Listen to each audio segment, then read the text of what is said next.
ଯଦି ମୁଁ ଜାଣିଥାନ୍ତି ଏମିତି ହବ ତାହେଲେ ମୁଁ କେବେ ବି ଆସିନଥାନ୍ତି। ଏଇଠି ଦେଖନ୍ତୁ ମୁଁ ରେଡ଼ି ହେଇଗଲି ଗୋଟେ ପ୍ରିଟି ଆଉଟଫିଟ୍ ସହିତ। ମୁଁ ସୁନ୍ଦର ଦେଖାଯାଉଛି ନା? ହଁ ହଁ ମୁଁ ସୁନ୍ଦରଟା ହିଁ।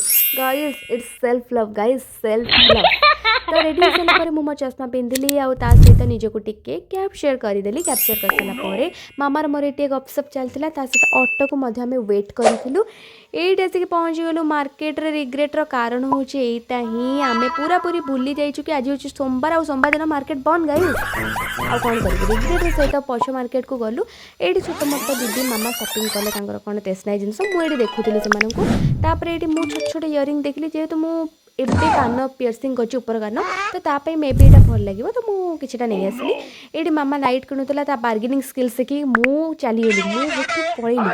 ତାପରେ ମାମା ଆଉ କିଛିଟା ଷ୍ଟେସନାରୀ ଜିନିଷ କିଣିଲା। ତାପରେ ଏଇଟା ହେଉଛି ମାର୍କେଟ ବିଲ୍ଡିଂର ଫେମସ୍ ବରା ଆଳୁଚପ ଦୋକାନ।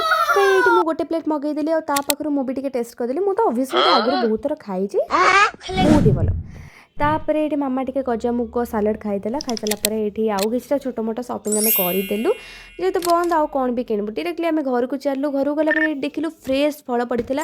ଆପେଲ୍ କିଛିଟା ମୁଁ ନେଇ ଆସିଲି ଆମ ଠାକୁରଙ୍କ ପାଇଁ, ନେଇକି ଡାଇରେକ୍ଟ ଆସିଲୁ ଘରକୁ। ସୋ ଏତିକି, ରହିଲି। Love you all, take care and keep watching. ଦେଖା ହେବ ଆଉ ଗୋଟେ ନ୍ୟୁ ଭିଡ଼ିଓରେ। Bye bye.